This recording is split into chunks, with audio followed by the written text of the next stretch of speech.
Hello students, Vidya Academy, and this is Vinod Tripathi. At the demand of students who are studying English from the book Treasure Trove. This book is prescribed in ICSE affiliated schools. Heart and Hands, this is the name of the story. It is written by William Sidney Porter. William Sydney porter जो O Henry के नाम से American थे, ये कहानियाँ लिखा करते थे. Very interesting and very miraculous story. इनका एंड बहुत ही क्लासिक और यूनिक होता है इनकी कहानियों का.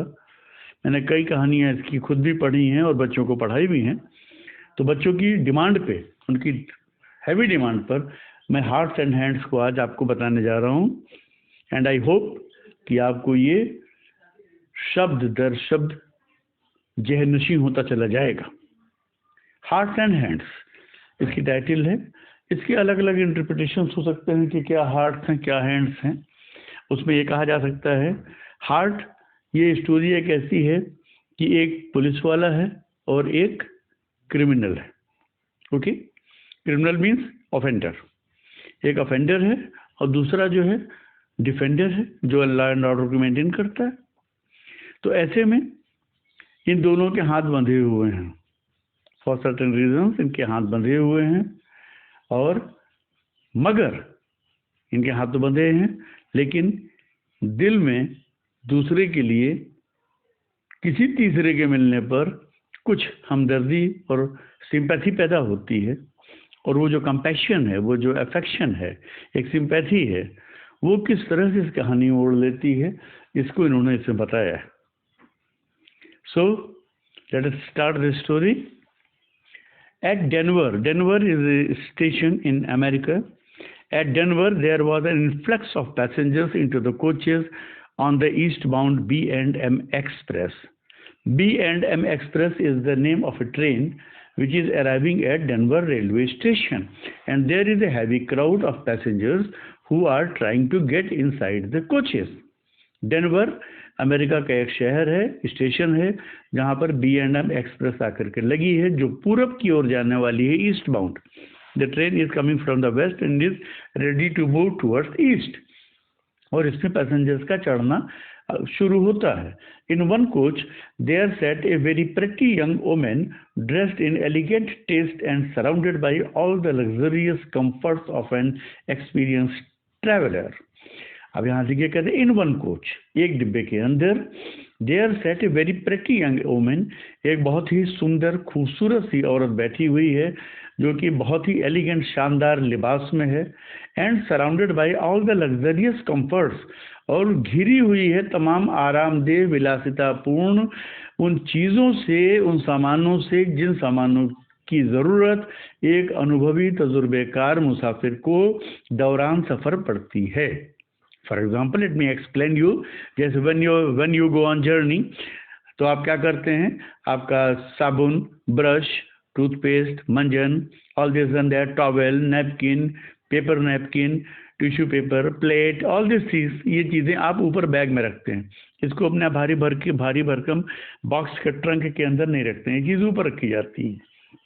तो इसी तरीके से इस औरत के साथ ये एक अनुभवी ट्रैवलर है, जो जानती है कि कितनी लंबी और कितने कैसी यात्रा में किस तरह के सामानों की ज़रूरत पड़ेगी. And keeping in mind the need, वो उस हिसाब से अलग अलग बैग एंड बैगेजेस में अपना सामान लेकर के ट्रेन में बैठी हुई है, बड़े शान के साथ. Now come on the next sentence. Among the newcomers were two young man. Among the newcomers, नए लोग जो आ रहे हैं. Among means more than two. अगर दो होता तो बिटवीन होता. आने वाले लोगों में दो नौजवान लोग थे. One of handsome presence with a bold frank countenance and manner. आने वाले लोगों में से दो लोग ऐसे थे जो कि नौजवान थे. उनमें से एक का जो प्रेजेंस थी, एक की जो मौजूदगी, यानी कि एक का जो अपीयरेंस था, अपीयरेंस से एक आदमी जो था वो बोल्ड, साहसी, निडर और निर्भीक चेहरे वाला, बिना झिझक, जिसके चेहरे पे कोई हेजिटेशन न हो, फ्रैंक चेहरे वाला व्यक्ति था. और मैनर्ड था, मैनर्ड भी था, वो इल मैनर्ड नहीं था. यानी ओवरऑल उसकी पर्सनालिटी जो थी वो अट्रैक्टिव थी। बट अदर, लेकिन दूसरा, रफल्ड ग्रीम फेस्ड पर्सन, लेकिन दूसरा वाला जो था वो एक रफ मलिन चेहरे वाला, भद्दी शक्ल वाला, यानी कुल मिलाकर के जिसको मैं अट्रैक्टिव नहीं कह सकते, non attractive personality, but heavily built, muscle man था, 6 पैक्स वाली बॉडी थी उसकी, एंड रफली ड्रेस्ड, और ड्रेस भी उसके रफ थे। यानी कि दूसरा व्यक्ति जो था, दोनों की अपीयरेंस में कंट्राडिक्शन है। एक की अपीयरेंस बड़ी अच्छी लग रही है, स्मार्ट दिख रहा है, प्लीजिंग पर्सनालिटी है, मैनर भी अच्छे हैं, whereas the second one was rough and कुछ कह लें आपके रफ एंड टफ लाइफ वाला व्यक्ति था, वो उसकी पर्सनालिटी इतनी प्लीजिंग नहीं थी। The two were handcuffed together, इन दोनों के हाथ में हथकड़ी बंधी हुई थी, दोनों के हाथ में हथकड़ी बंधी। ये हथकड़ी जो बंधी हुई है इसको आगे आपको बताएंगे, ये इस कहानी का सस्पेंस पार्ट है। कुछ लोग इसको पहले ही एलेबोरेट कर देते हैं, लेकिन अभी इसको ऐसे ही रखते हैं, आगे इसको रिवील करेंगे। Now the next paragraph, as they pass down the aisle of the coach the only vacant seat. अब जब वो डिब्बे के अंदर, एसएल माने बीच का जो गलियारा पैसेज वाला रास्ता होता है, उससे पास होकर के जब वो डिब्बे के अंदर घुसे तो केवल एक अकेली सीट जो उनको खाली मिली वो था reversed one facing the attractive young women. वो सीट जो खाली मिली इनको, वो उस खूबसूरत औरत के रिवर्स, उल्टी तरफ, यानी कि उसकी तरफ मुंह करके बैठने वाली, फेस करती हुई सीट उनको मिली। Here the linked couple seated themselves. अब यहाँ पर वो दोनों कपल, यानी कि दोनों आदमी, एक रफ एंड टफ वाला, दूसरा स्मार्ट जो था, ये दोनों साथ साथ बैठ गए, क्योंकि उनके हाथ में हथकड़ी लगी थी, दोनों के हाथ बंधे हुए थे, एक एक हाथ। The young women's glance fell upon them with a distant, swift disinterest, then a lovely smile brightening her countenance and a tender pink tinging her rounded cheeks. She held out a little grey gloved hand. अब कह रहे हैं कि the young woman's glance fell upon them. उस नवयुवती की नजर उनके ऊपर पड़ी, with a distance, दूर से उसने एक नजर उनको देखा, swift distance, स्विफ्ट डिसइंटरेस्ट, और दूर से उन्होंने उसको नजर डाल के देखा उस औरत ने, और देखते ही बड़ी तेजी से उसके मन में एक अरुचि वाली बात पैदा हुई। अरुचि का मतलब यहाँ इनके कहने का what the author wants to say, usually ladies जो होती हैं वो हेजिटेट करती हैं शर्म लिहाज के नाते, अमूमन किसी भी आदमी की तरफ बहुत ज़्यादा घूर करके गौर के नहीं देखती। तो इस औरत ने भी उन दोनों आदमियों पे एक सरसरी नज़र, चलती हुई दौड़ती हुई नज़र डाली, और उसको लगा कि नहीं, हमारे किसी काम के नहीं है, हम इनको नहीं जानते, I have no acquaintance with them. और इसके बाद फिर क्या होता है, then with a lovely smile brightening her countenance, semicolon के बाद लिख रहे हैं, सेमीकॉलन के बाद का मतलब क्या हुआ कि this is the second part of the sentence. इसमें क्या हुआ कि एक सरसरी नजर डाली, कोई दिलचस्पी नहीं पैदा हुई, लेकिन एकाएक एक प्यारी सी लवली स्माइल ब्राइटनिंग हर काउंटिनेंस, एक प्यारी सी मुस्कुराहट उसके गालों पर, उसके चेहरे पर आई, और टेंडर पिंक टिंगलिंग हर राउंडेड चीज, और उसके गालों पर खुशी की एक गुलाबी चमक, गुलाबी आभा उसके चेहरे पर छा गई। She held out a little grey gloved hand, और उसने ग्रे कलर के दस्ताने पहने हुए अपना हाथ आगे हाथ मिलाने के लिए बढ़ाया। ओके, तो कहने का मतलब ये कि उस औरत ने इनके ऊपर एक नज़र डाली, उसके बाद देखा कि हमारे कोई जानने वाले नहीं है, लिहाजा there was no question to get any interest, but within a couple of seconds she recollected something and found that this person was probably known to her, और उसके बाद उसने हाथ मिलाने के लिए अपना हाथ बढ़ाया, दस्ताना पहन कर रखा था उसने। when she spoke her voice full sweet and deliberate proclaimed that its owner was accustomed to speak and be heard.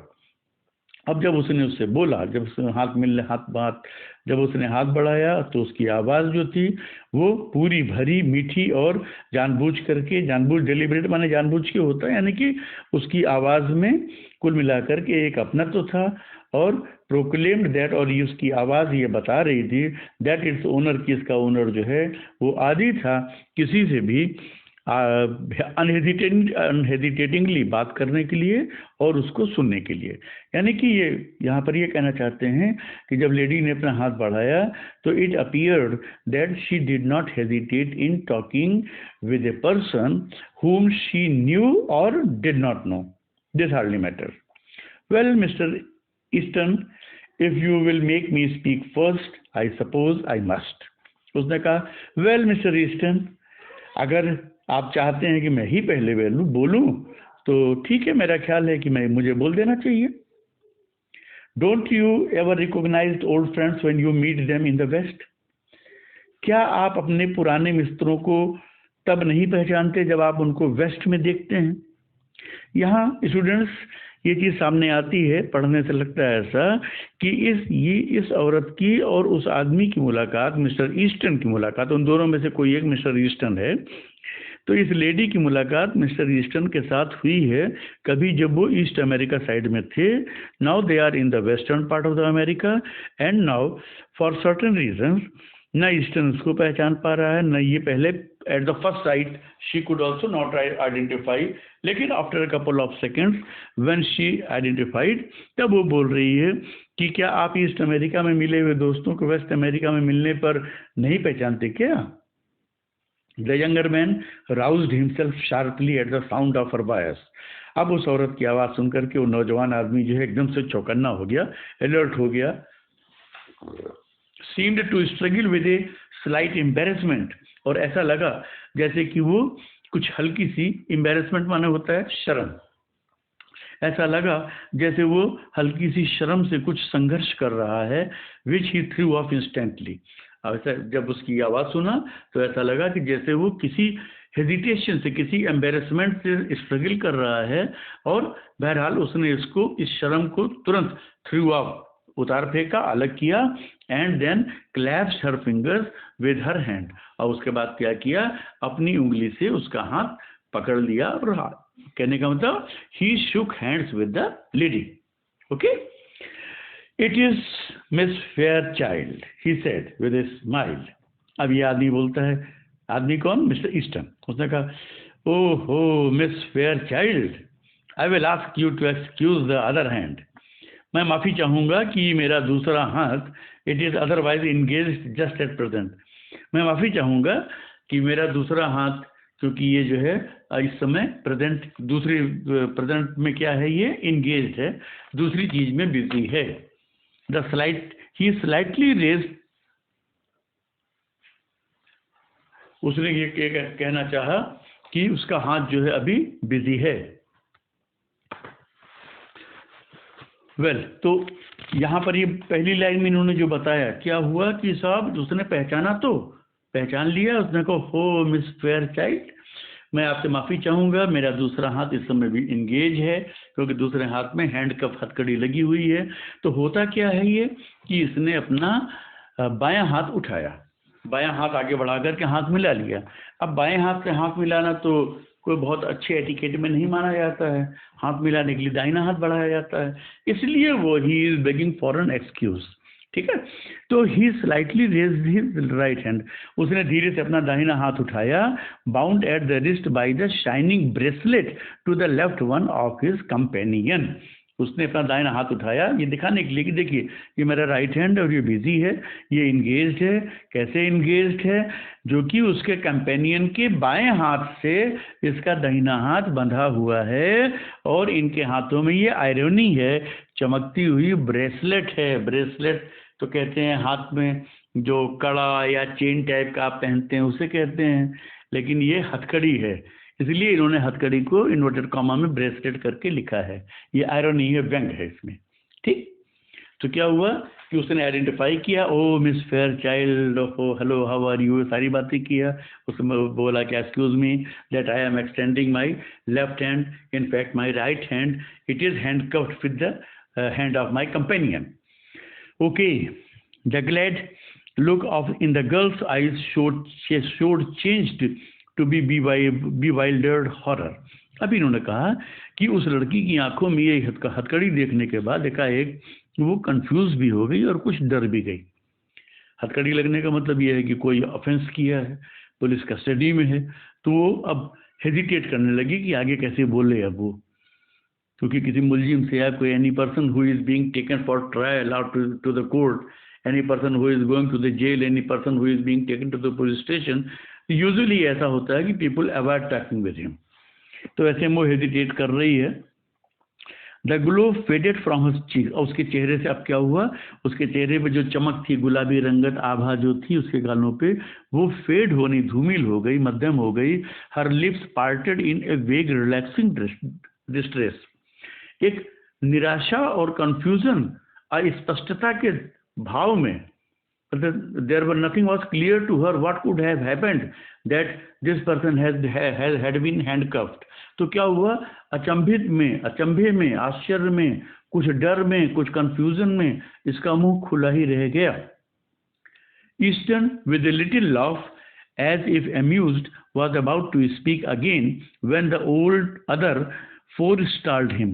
अब क्या हुआ कि इसको देख करके उसके चेहरे का जब रंग बदल गया, तो चेहरे की रंगत, उड़ते हुए चेहरे की रंगत को देखने के बाद ईस्टर्न कुछ हल्के से हंस करके और कुछ उसको एम्यूजमेंट बोलने से, एम्यूजमेंट कहते हैं मनोरंजन, तो यानी कि उसकी इस मुद्रा पर हल्के से हंस के और थोड़ा सा मनोरंजित होकर के, मनोरंजन उसको हुआ, एम्यूजमेंट हुआ, थोड़ा सा आनंदित होकर के, वॉज अबाउट टू स्पीक, वो फिर बोलने ही वाला था कि इसी बीच में दूसरे ने उसको फोरस्टाल टोक दिया, रोक दिया। ओके, दूसरा आदमी जो था, जो कंपेनियन था, उसने उसको रोक दिया। The glum faced man had been watching the girl's countenance with veiled glances from his keen shrewd eyes. अब दूसरा आदमी जो ग्लम फेस था, जो रफ एंड टफ वाला था, मैंने आपको बताया दो तरह के लोग थे, एक क्या था, हैंडसम था, स्मार्ट था, और दूसरा रफ एंड टफ वाला था। तो इसका मतलब ये कि मिस्टर ईस्टन जो थे वो खूबसूरत और दिलकश और बेहतरीन पर्सनालिटी के व्यक्ति थे, लेकिन दूसरा वाला जो श्रूड आइज वाला था, रफ टफ चेहरे वाला व्यक्ति था, जिसके कपड़े भी बहुत अच्छे नहीं थे, उसने इसको टोक दिया। और वो जो दूसरा आदमी था रफ एंड टफ वाला, वो इस औरत के चेहरे के रंगों को, चेहरे के एक्सप्रेशंस को बनते बिगड़ते देख रहा था। ऐसे में क्या हुआ कि उसने इसको टोक दिया और वो बोल पड़ा। क्या बोलता है, you will excuse me for speaking miss, आप मुझे कृपा करके क्षमा कर दें मिस, मैं बीच में बोल रहा हूँ, but I see you are acquainted with the marshal here. अब उस रफ एंड टफ वाले व्यक्ति ने पर इस सिचुएशन को संभाला। The rough and tough person he took stock of the situation and he added, वो क्या बोल रहा है, माफ कीजिएगा मिस, मुझे लगता है कि आप इनको मार्शल को जानती हैं, आप एक दूसरे को जानती हैं। मार्शल जो है पुलिस ऑफिशियल्स की एक रैंक होती है। ये दूसरा जो मिस्टर ईस्टन था, ये पुलिस ऑफिसर था। If you will ask him to speak a word for me, अब ये रफ एंड टफ बोल रहा है, गौर करिएगा। उसने कहा कि अगर आप इनसे, मिस्टर ईस्टन से मेरे लिए कुछ एक दो शब्द बोल देंगी, यानी कि अगर आप मेरे लिए कुछ थोड़ी सी सिफारिश कर देंगी, रिकमेंड कर देंगी, when we get to the pen he will do it, तो जब हम जेल पहुंचेंगे तो it will make things easier for me there, तो मेरे लिए आपकी सिफारिश जो है वो काम आ जाएगी, मेरे लिए कुछ फ़ायदा उससे पहुंच जाएगा। अब फिर से मैं दोहरा दूं इस चीज़ को, हाथ में हथकड़ी देख करके वो औरत कंफ्यूज हो जाती है, झिझक जाती है और वापस हो लेती है। लेकिन इस चीज़ को जो रफ एंड टफ पर्सन है वो देख लेता है, समझ लेता है, स्थिति को भांप लेता है और हालात बिगड़ने न पावें, ऐसे में वो क्या करता है कि वो बोल पड़ता है कि मैडम, मुझे लगता है कि आप मिस्टर ईस्टन को जानती हैं, जो कि पुलिस में मार्शल हैं, पुलिस ऑफिशियल हैं, और आई एम एन ऑफेंडर, ये मुझको लेकर के जा रहे हैं। अगर आप मेरे लिए इनसे कुछ सिफारिश कर देंगी तो मुझे बुक करेंगे, मेरा चालान करेंगे, मुझे जब ये जेल में डालेंगे तो आपकी सिफारिश से मेरे लिए मेरी सज़ा कुछ कम हो जाएगी, मुझे कुछ रिलीफ मिल जाएगी। करेक्ट? ओके, आगे आइए देखते हैं क्या कहता है। He is taking me to Leavenworth prison, ये मिस्टर ईस्टन जो है ये मुझको लेवनवर्थ जेल लेके जा रहे हैं। It is 7 years for counterfeiting. अभी कह रहा है कि काउंटरफीटिंग माने जाली नोट छापना, फर्जी, जाली करेंसी छापने के काम को बोलते हैं काउंटरफीटिंग। तो उन्होंने कहा कि मैंने काउंटरफीटिंग का काम किया है, मैंने नकली फर्जी जाली नोट छापे थे और इसमें मैं पकड़ा गया हूँ। I have been arrested and I am going to be imprisoned for a period of not less than 7 years। तो ऐसे में if you please very kindly recommend little for me, तो हमारा जो पीरियड ऑफ इम्प्रिजनमेंट है ये थोड़ा सा घटा दिया जाएगा, कम हो जाएगा, आपके सिफारिश से मुझे रिलीफ मिल जाएगी। Oh said the girl with a deep breath. अब वो लड़की जो है, औरत, वो एक गहरी सांस लेती है। गहरी सांस मतलब a sigh of relief, SIGH, sigh of relief, राहत की सांस लेती हुई औरत कहती ओह एंड रिटर्निंग कलर, और उसके बाद फिर चेहरे का रंग उसके नॉर्मल होने लगता है, यानी कि चेहरे का रंग सुरखरू होने लगता है जैसे रंगत पहले थी। So that is what you are doing out here a marshal. अच्छा, तो तुम ये कर रहे हो यहाँ पर, मार्शल हो। My dear miss fair child said Easton calmly. Easton ने बहुत शांति से, शांत भाव से कहा, my dear miss fair child, मेरी my dear miss fair child, I had to do something. मुझे कुछ न कुछ तो करना ही था, कुछ न कुछ तो मुझे करना ही था। Money has a way of taking wings up to unto itself. Money has a way of taking wings into itself. You should underline this sentence. ये जिंदगी का फलसफा है, जिंदगी की फिलॉसफी है। कहा जाता है कि लक्ष्मी चंचला होती हैं, ये रुकती नहीं है, ये चलती रहती हैं, चलायमान हैं। वही यहाँ पर ये कह रहा है कि जैसे पानी के लिए कहा जाता है कि पानी, बहता हुआ पानी अपना रास्ता खुद निकाल लेता है। उसकी ये केमिस्ट्री की क्लास में कभी जब पढ़ाऊंगा तो आपको बताऊंगा। लिक्विड की एक क्वालिटी होती है कि अपना रास्ता, अपना बहाव ये खुद बना लेता है। उसी तरीके से पैसा भी होता है, वो रुकता नहीं है, वो खर्च होता ही चला जाता है। And you know it takes money to keep step with our crowd in Washington. और आप जान सकती हैं और जानती भी हैं इस चीज़ को कि वाशिंगटन जैसे बड़े शहर में रहने के लिए पैसे की बड़ी ज़रूरत है।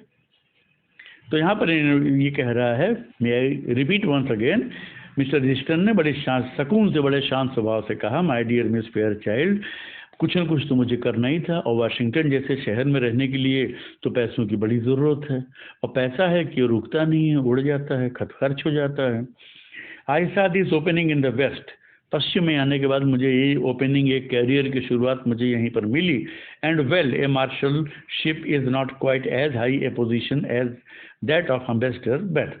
और मुझे ये मार्शलशिप का जॉब मिला, हालांकि ये जॉब उतना ऊंचा तो नहीं है जितना ऊंचा कि एक एम्बेसडर का काम हो सकता है। एम्बेसडर माने राजदूत, एक राजदूत की नौकरी जैसी आलीशान नौकरी होती है, उसके इतना तो ये डिसेंट और पोस्ट ऑफ एलिगेंस तो नहीं है ये।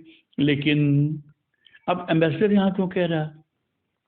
एम्बेसडर जो है बहुत सीनियर लेवल का अफसर होता है, जो हर देश, दूसरे देश में अपना एक एम्बेसडर बनाकर, राजदूत बना करके भेजता है। यहाँ पर अब दो चीज़ें हो सकती हैं, मेरा अपना सोचना है, क्योंकि इन्होंने क्लियर नहीं किया है। एक तो कुछ ऐसा है कि हो सकता है कि इस लड़की की लाइकिंग्स कभी किसी से रही हो जो एम्बेसडर रहा हो, कोई व्यक्ति जो कभी एम्बेसडर रहा हो, इससे इसके कुछ परिचय रहे हों, फ्रेंडशिप रहे हों, और इनके उनके अफेयर्स में कुछ ऐसी बातें आई हों कि they would have decided to live together after marriage. ऐसा भी हो सकता है। और ये भी हो सकता है कि साहब, जैसे हम लोग बोलचाल की भाषा में कहते हैं, भाई अब लाट साहब तो हो नहीं जाएंगे, कुछ न कुछ तो करना ही है, अब लाट साहब तो हो नहीं जाएंगे, तो चलो भाई दफ्तर की बाबूगिरी कर रहे हैं। दोनों चीज़ें हो सकती हैं, आपका अपना इंटरप्रिटेशन है। एनीवे, तो इसने कहा कि साहब कुछ न कुछ तो काम करना ही था, यहाँ शुरुआत यही मिला, अब एम्बेसडर तो हो नहीं सकते। The ambassador said the girl warmly, थोड़ा गर्मजोशी की आवाज़ से लड़की ने कहा, ambassador doesn't call any more, बात मत करो, अरे छोड़ो। तो यहाँ लगता है कि शायद इसकी ज़िंदगी में कोई एम्बेसडर रहा होगा। He need not ever have done so, उसकी कोई ज़रूरत नहीं है। You ought to know that, तुमको ये मालूम होना चाहिए, उसकी कोई ज़रूरत नहीं है, एम्बेसडर की कोई ज़रूरत नहीं है। And so now you are one of these dashing western heroes, और अब तो तुम ये वेस्टर्न हीरोज़ की तरह से, वेस्टर्न हीरोज़ का कहने का एक मतलब इनका यहाँ पर ये भी है कि जैसे हमारी वेस्टर्न फिल्में हैं, वेस्ट में हॉलीवुड है हमारा, बॉम्बे की फिल्म इंडस्ट्री बॉलीवुड कहलाती है, American film industry in the west it is called Hollywood. तो हॉलीवुड की फिल्म्स में जो है वो बहुत ही अजीबोगरीब उनके सीन्स और तमाम शॉट्स दिखाते हैं जो कि अनबिलीवेबल होते हैं। फॉर एग्जांपल टाइटैनिक आप ले लीजिए, टाइटैनिक ऐसी फिल्म आई, एनाकोंडा आई, और गॉडजिला है, ये सब ऐसी फिल्में हैं जिनको देखने के बाद बड़ा ही अनबिलीवेबल होता है कि how the film was shot. अगर एक कैसे लकड़ी का भी, लोहे का भी, कैसे भी टाइटैनिक बनाया तो कैसे बनाया, कैसे तोड़ा, कैसे पानी भरते हैं, कैसे डूब रहा है, क्या हो रहा है, बड़ा अनबिलीवेबल लगता है। तो इस चीज़ को कह रहा है यहाँ पे बताने का इसका मतलब है कि तुम तो वेस्टर्न यानी कि ईस्ट के मुकाबले वेस्ट ज़्यादा एडवांस माना जाता है, तो अब तो तुम वेस्टर्न हीरो के तरीके से घोड़े पे चढ़ते होगे और गुंडाज एंड मवालीज हुलिगान्स के पीछे तुम उनको शूट गोली चलाते होगे and go all kinds of dangers, और हर तरह के खतरों में तुम घुसते होगे, हर तरह के खतरे मोल लेते होगे उनको गिरफ्तार करने के लिए, अरेस्ट करने के लिए। That is different from the Washington life. ये तो वाशिंगटन की लाइफ से बड़ा ही अलग लाइफ है तुम्हारा। You have been missed from the old crowd, you have been missed from the old crowd. तुम्हारे पुराने जो साथी लोग थे वो तुमको बहुत मिस कर रहे होंगे, तुम्हारी लाइफ तो बहुत अलग हो गई। Area has changed, life has changed and your old friends must have been missing you. The girl's eyes, fascinated, went back, widening a little to rest upon the glittering handcuffs.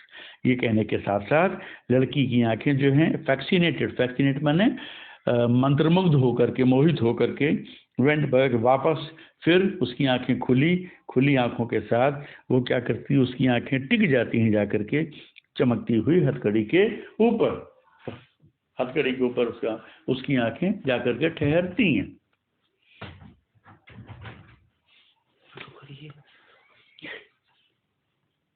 Don't you worry about the miss, said the other man. अब जब दूसरा आदमी जरा फेंटफ वाला आदमी है वो कह रहा है कि मैडम उनकी चिंता आप मत करें। All marshals handcuff themselves to the prisoners to keep them from getting away. जितने भी मार्शल होते हैं वो कैदियों को जब पकड़ते हैं तो कैदी भाग न जाएं, गेटिंग अवे भागना, कैदी भाग न जाएं, इसलिए सारे मार्शल्स जो हैं उन कैदियों को हथकड़ी से बांधते हैं और उनका हाथ अपने हाथ में बांध लेते हैं ताकि प्रिजनर्स जो हैं वो भागने ना पाएं। And mister Eastern knows his business, और मिस्टर ईस्टर्न को अपना ये बिजनेस मालूम है, इसलिए उन्होंने अपना हाथ मेरे हाथ में बांध रखा है। ओके, ये कह रहा है वो रफ एंड टफ आदमी। Will you see again soon in Washington, asked the girl. उस औरत ने पूछा कि क्या हम लोग वाशिंगटन में फिर मिलेंगे? तो ईस्टर्न बोलता है नॉट सून आई थिंक, मुझे नहीं लगता कि जल्दी मिल पाएंगे। My butterfly days are over I fear, मुझे डर है, मुझे इस बात का खटका है, शुबहा है कि मेरे बटरफ्लाईज, मौज मस्ती के, मेरे उड़ने वाले दिन, यानी कि मेरे हंसने खेलने के, मौज मस्ती के दिन अभी वो ख़त्म हो रहे हैं, इतनी जल्दी तो नहीं मिल पाएंगे। Said the girl irrelevantly I love the west. अब उस औरत ने इररिलेवेंटली, मतलब कोई रिलीवेंस नहीं था, कोई उसका कॉन्टिन्यूएशन नहीं था, फिर भी उसने कहा कि मुझे तो वेस्ट बड़ा अच्छा लगता है भाई, I love western America. Her eyes were shining softly, उसकी आंखों में सॉफ्ट चमक बरकरार थी। She looked away out of the car window, उसने कार की खिड़की से बाहर देखा। She began to speak truly and simply without the gloss of style and manner, वो बोलने लगी बिल्कुल सच्चाई के साथ और बहुत ही साधारण लहजे में बोलने लगी। और क्या बोलती है वो कि mama and I spend the summer in Denver, मेरी माँ और मैंने डेनवर में अपनी गर्मी के दिन बिताए थे। She went home a week ago, वो एक हफ्ते पहले घर चली गई, because father was slightly ill, मेरे पिताजी की तबीयत थोड़ी सी नासाज थी, खराब थी, इसलिए मेरी मम्मी एक हफ्ते पहले चली गई, घर चली गई। I could live and be happy in the west, मैं यहाँ पश्चिम में बड़े आराम से रह सकती थी, खुशहाल रह सकती थी, इसलिए मैं यहाँ से नहीं गई। I think the air here agrees with me, ऐसा मेरा ख्याल है कि यहाँ की हवा, यानी कि यहाँ की जो आबो हवा है, क्लाइमेट है, वो मुझको सूट करती है, कोई दिक्कत नहीं है। मनी इजंट एवरीथिंग, पैसा सब कुछ नहीं होता है, but people always misunderstand things and remain stupid, लेकिन लोग हमेशा गलत समझते हैं और स्टूपिड ही रह जाते हैं, बुद्धू ही रह जाते हैं, मूर्ख ही रह जाते हैं। इन दिस पैराग्राफ स्टूडेंट में आई टेल यू, यहाँ ये बता रहा है कि this girl is a little bit careless and she is irresponsible, she least cares for her father. क्यों? इसके फादर की तबीयत खराब हुई, इसकी माँ वापस चली जा रही है to take care of her father, of her husband कह लीजिए आप, अपने हस्बैंड की देखभाल करने जा रही है। लेकिन ये जो है यहाँ वेस्ट में है, तो वेस्ट को एंजॉय करने के लिए मतलब she can stay in the western part of America at the cost of the health of her father, अपने फादर की हेल्थ की कॉस्ट पर भी यहाँ रुकने को तैयार है। तो she is money minded also, this girl is money minded और इररेस्पॉन्सिबल है, लेकिन अपनी बात को ये कह के जस्टिफाई कर रही है कि नहीं नहीं लोग इस चीज़ को नहीं समझेंगे और लोग स्टूपिड रह जाते हैं और पैसे का तो कोई मतलब होता नहीं है, लेकिन पैसे का मतलब है इसके लिए, ये नहीं चाहती, इररेस्पॉन्सिबल है। Say Mr Marshal growled the glum faced man. अब वो जो धूमिल चेहरे वाला रफ एंड टफ वाला आदमी था, वो बहुत देर तक उसने देखा, हालात संभाला, बोला, सारी बातें हुई। अब उसके बाद जब उसके लिए बियॉन्ड टॉलरेंस हो गया, नाकाबिले बर्दाश्त हो गया, तो उसने कहा देखिए mister marshal, this is not quite fair, ये ठीक नहीं है, अच्छी बात नहीं है। I am needing a drink, मुझे बहुत देर से कुछ पीने की ज़रूरत महसूस हो रही है। And I haven't had a smoke all the day, और सारा दिन गुजर गया, मैंने सिगरेट भी नहीं पी है। Haven't you talk long enough, क्या आपको ऐसा नहीं लगता कि आप बहुत देर से बातें कर रहे हैं? Take me in the smoker now, मुझको स्मोक रूम में लेकर के चलिए। वॉन्ट यू, चलेंगे कि नहीं, ये क्वेश्चन टैग है। मुझे स्मोक रूम में लेकर के चलिए, चलेंगे या नहीं, ये क्वेश्चन टैग है। I M half dead for a pipe, मैं पाइप के लिए, पाइप भी मैं आपको बताऊंगा, यानी कि मैं सिगरेट के लिए पीने के लिए हाफ डेड, अधमरा हुआ जा रहा हूँ। तो यहाँ पर एक चीज़ आपको बताने वाली ये है, स्मोकर क्या है। ऑफिसेज में, मार्केट प्लेस में, डिपार्टमेंटल स्टोर्स में, मॉल्स में, ट्रेन के कंपार्टमेंट्स में एक छोटा केबिन बना होता है, एक सेपरेट प्लेस होती है जहाँ पर कि जिसको सिगरेट पीना है या तंबाकू है, व्हाट्सएवर ऐसी कोई चीज़ जो पब्लिक में प्रोहिबिटेड होती है, वहाँ पर जाकर वो सिगरेट पी लेते हैं। पी करके फिर आप चले आइए, वहाँ अलाउड, ये इंडिया नहीं है कि कहीं भी बैठिए सिगरेट जला लिए, तम्बाकू खा लिए, गुटखा खा लिए, XYZ all this and that, वहाँ ऐसा नहीं होता है। लाइफ ऑफ डिसेंसी होती है। तो कह रहा बहुत देर से बात कर लिया आपने और मैं बहुत परेशान हूँ, मुझको उस रूम केबिन में ले चलिए, मुझे सिगरेट पीनी है। और मैं पाइप क्या होता है? पाइप एक लकड़ी का बना हुआ लंबा पाइप होता है जिसमें आगे तंबाकू भरते हैं और माचिस से जला करके फिर कश खींचते हैं तो तंबाकू में आग लग जाती है। उसके बाद फिर वो तंबाकू से वो स्मोकिंग का काम करते हैं।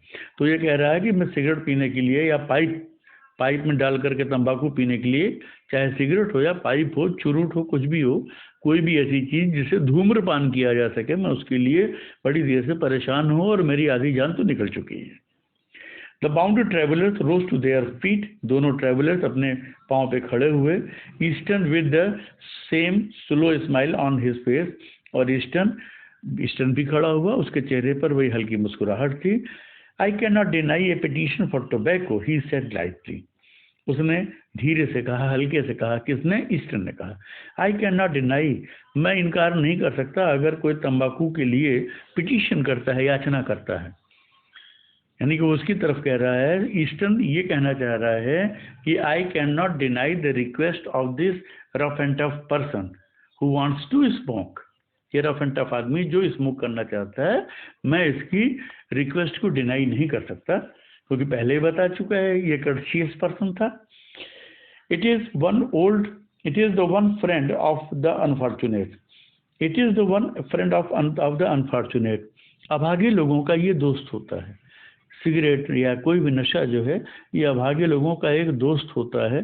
जब वो अभागेपन का मतलब ये है कि जब वो बहुत ही कंफ्यूज्ड होते हैं, थके होते हैं, अनसर्टेन माइंडेड होते हैं, तब उस समय वो सिगरेट का ऐसे किसी नशे का सहारा लेते हैं। Goodbye Miss fair child, खुदा हाफिज Miss fair child, duty calls you know, आप तो जानती हैं अब ड्यूटी का तकाजा है, मुझे जाना पड़ेगा।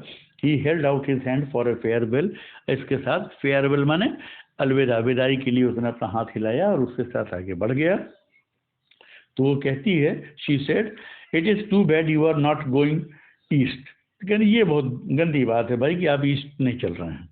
इस औरत ने कहा, आप पूरब की तरफ नहीं चल रहे हैं, ईस्ट को नहीं जा रहे हैं, ये बहुत गंदी बात है। Reclothing herself with manner and style, और इसके बाद अपने कपड़ों को, अपने लिबास को, जो भी कपड़े उसने पहने थे उसको रिक्लॉथ किया, यानी कि अपने परिधान को, अपने लिबास को फिर से सलीके से, करीने से सजाते हुए उसने स्टाइल से कहा, स्टाइल मेंटेन करते हुए, but you must go on to Leavenworth I suppose. हाँ, लेकिन आपको जरूर लेवनवर्थ तो जाना ही चाहिए, क्योंकि वहाँ आपको जाना ही जाना है। आपके साथ ये बंदा है जो कि फर्जी नोट छापने के गुनाह में पकड़ा गया, जिसको 7 साल की जेल होने वाली है। Yes said Easton, I must, उसने कहा हाँ जरूर, मुझे जाना ही होगा इसके साथ लेवनवर्थ को। The two man sidled down the aisle into the smoker. अब वो दोनों आदमी उठ करके बढ़ लिए कहाँ पर, उस स्मोकर केबिन की तरफ जहाँ उनको सिगरेट पीनी थी। अब यहाँ जो तस्वीर बदल जाती है साहब, ये दोनों आदमी हट जाते हैं, वो औरत अपनी सीट पर बैठी रह जाती है। अब 2 और आदमी जो बगल की सीट पर बैठे हुए हैं वो स्ट्रेंजर थे, दे न्यू नोबडी, इन तीनों में से वो किसी को भी नहीं जानते थे। द 2 पैसेंजर्स, इसके बाद कहानी बदलती है और कहानी ओके। अब वो दोनों स्मोकर रूम में चले गए सिगरेट पीने के लिए।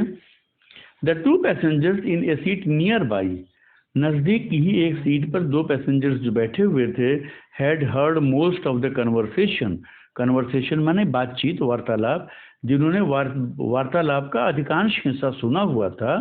सेड वन ऑफ देम, उनमें से एक ने कहा, that marshal is a good sort of chap, ये मार्शल जो है ये तो बड़ा अच्छा आदमी लगता है। Some of these western fellows are all right, ऐसे ही कुछ वेस्टर्न लोग जो होते हैं वो बड़े अच्छे भी होते हैं, यानी कि वेस्ट अमेरिका में रहने वाले ऐसे कुछ लोग बड़े अच्छे होते हैं। ये मार्शल जो है बड़ा अच्छा आदमी है। Pretty young to hold an office like that isn't he, asked the other. दूसरे ने कहा कि हाँ, लेकिन प्रेटी यंग, अभी काफी छोटा है इतनी ऊंची पोस्ट के लिए। ठीक, अब गौर करिएगा, पहले आदमी ने जो कहा वो इस रफ एंड टफ आदमी के लिए कहा कि पहले आदमी की जो रफ एंड टफ आदमी है, रफ, जो जिसके कपड़े भी नहीं अच्छे हैं, ओके, जिसने ये कहा कि उठ के चलो भाई मुझे सिगरेट पीना है, तो वो दो अजनबी जो बैठे हैं उनमें से एक दूसरे को कह रहा है कि ये मार्शल जो रफ एंड टफ वाला है ये अच्छा आदमी है, और ये अमेरिका का वाइट पर्सन नहीं है, लेकिन फिर भी अच्छा आदमी है। तो दूसरा वाला जो उसका जो को पैसेंजर था वो कहता है कि हाँ, लेकिन इस पोजीशन के लिए, मार्शल के पद के लिए बड़ा छोटा है अभी। अब वो पहला वाला बोलता है यार, एक्सक्लेम्ड द फर्स्ट स्पीकर, पहला वाला बोलता है यार छोटा है, क्यों? ओह, डिडंट यू कैच ऑन, लगता तुम समझे नहीं, पकड़ नहीं सके, देख नहीं सके। Say, did you ever know an officer to handcuff a prisoner to his right hand, क्या कभी तुमने देखा है किसी अफसर को कि वो किसी मुलजिम को अपने दाहिने हाथ से हथकड़ी में बांधेगा? यहाँ कहानी खत्म होती है, and I hope it is not clear to you, so let me make it clear. ये रफ एंड टफ आदमी का बायां हाथ, रफ एंड टफ आदमी का बायां हाथ और मिस्टर ईस्टन का दाहिना हाथ, ये दोनों बंधे हुए हैं हथकड़ी में, करेक्ट। अब आपको स्टोरी फिर से मैं आपको दोहरा दूं, फैक्चुअल कंडीशन क्या है वो बता दें। मिस्टर ईस्टन ने फर्जी नोट छापने का गुनाह किया था, पकड़े गए थे। ये रफ एंड टफ आदमी जो है ये पुलिस मार्शल है, इसने मिस्टर ईस्टन को गिरफ्तार किया। तो मिस्टर ईस्टन का दाहिना हाथ और पुलिस मार्शल का बायां हाथ, ये दोनों हथकड़ी में साथ बांधा गया। तो पुलिस ऑफिसर्स करते क्या हैं कि अपना बायां हाथ और मुलजिम का दाहिना हाथ बांधते हैं, क्योंकि दाहिना हाथ जो होता है वो ज़्यादा पावरफुल होता है, एक्टिव होता है। तो बायां हाथ बांध लिया अपना और उसका दायां बांध लिया, ताकि अगर कहीं वो भागना चाहे या लड़ना चाहेगा तो वो बाएं हाथ से, जो भाई चोर है वो बाएं हाथ से अपने आप को डिफेंड नहीं कर पाएगा या एस्केप नहीं कर पाएगा। और ये जो पुलिस ऑफिसर है इसका दाहिना हाथ खुला ही एक्टिव है, तो ये कुछ भी कर सकता है। He can make best use of his right hand. Okay, तो फैक्चुअल कंडीशन क्या थी कि this a rough and tough person, he is the marshal, whereas Easton is a क्या कहेंगे आप, कल्प्रिट। वो कल्प्रिट है जिसने नकली नोट छापा था। दोनों ट्रेन में बैठे हुए थे। उस औरत ने एक नज़र देखा, नहीं पहचाना, लेकिन फिर जब पहचाना और उसने इनकी ओर देखा और उसके बाद हाथ बढ़ाया हाथ मिलाने के लिए, और उसके बाद बोला कि हेलो मिस्टर ईस्टन, आप ईस्ट में थे, वेस्ट में आने के बाद आप पहचान नहीं रहे हैं। उसके बाद सारी बातें हो रही हैं, लेकिन जब हाथ तो उसने कहा, ईस्टन ने हाथ तो मिलाया अपने बाएं हाथ से और बोला कि मेरा दाहिना हाथ फंसा हुआ है। तो यूजुअली लेडीज इस चीज़ से बहुत नोटिस नहीं करती हैं कि दरोगा का हाथ दाहिना पकड़ के हथकड़ी में रहेगा कि चोर का हाथ रहेगा। औरतें इस चीज़ के बारे में ज़्यादा नॉलेज रखती नहीं हैं, तो वो घबराई, संकोच किया उसने। तो ऐसे में ये हमारा जो पुलिस मार्शल था, जो रफ एंड टफ था, इसने सिचुएशन को संभालते हुए, करेक्ट, इसका हाथ, अब यहाँ हार्ट एंड हैंड यहाँ आता है, इस पुलिस मार्शल का हैंड जो है वो तो उसके हैंड में है हथकड़ी के द्वारा, लेकिन इसका हार्ट जो है, इसके दिल के अंदर एक मानवता, एक कंपैशन पैदा होता है कि ठीक है इसने गुनाह किया है, दैट इज समथिंग एल्स, लेकिन इसको इसकी जानने वाली इस औरत की नज़र में न गिरा दें, औरत की नज़र में इसको न गिराया जाए, इसकी इमेज न खराब किया जाए, इसलिए इसने अपने आप को मुलजिम बना लिया और ईस्टर्न को मार्शल बना दिया, दरोगा बना दिया। तो यही चीज़ इस तरीके से अंधेरे में रख करके, डार्क में रख करके, ब्लफ में रख करके उस औरत को भी उसने खुश कर दिया, उस औरत ने। और इसी तरीके से ये जो दो बैठे हुए थे, उनमें से एक आदमी यहाँ भी कंफ्यूज हो गया, उसने मार्शल को चोर को मार्शल समझ लिया। तो ओ हेनरी की कहानियों की यही खासियत होती है कि ये कहानियाँ एंड में आके एक दो सेंटेंस में एकदम ड्रास्टिक एंड डायनेमिक चेंज देती हैं, और उसके बाद फिर सारी कहानी एकदम से पलट जाती है। जैसा अभी आपने देखा कि मैंने पूरी कहानी आपको बताई, लेकिन बाद में फिर पूरी स्टोरी आपको एक्सप्लेन करनी पड़ी। So this is all about the story heart and hands. हाथ बंधे हैं, हाथ भी है लेकिन दिल भी है, यानी कि पुलिसमैन ऑन ड्यूटी अगर है तो अपनी ड्यूटी भी कर रहा है, लेकिन उसके अंदर इंसानियत भी है, मानवता और सहानुभूति की फीलिंग भी है। इस चीज़ को ओ हेनरी बताना चाहते हैं। मुझे पूरा यकीन है कि ये स्टोरी आपको जहन नशीं हो गई होगी, आप समझ गए होंगे। इसको आप लाइक करें, सब्सक्राइब करें, मुझे सपोर्ट दें, ताकि अपना फीडबैक भी आप दे सकें तो बहुत अच्छा होगा। It will be good on my part, ताकि मैं आपके इंटरेस्ट और आपके बौद्धिक स्तर को देखते हुए और आसान तरीके से इस स्टोरी को आगे और अपने दूसरे लेसन्स को दे सकूं, आपके सामने प्रेजेंट कर सकूं। ओके, इसके साथ इट इज़ नाउ ओवर, मैं इसको ख़त्म कर रहा हूँ।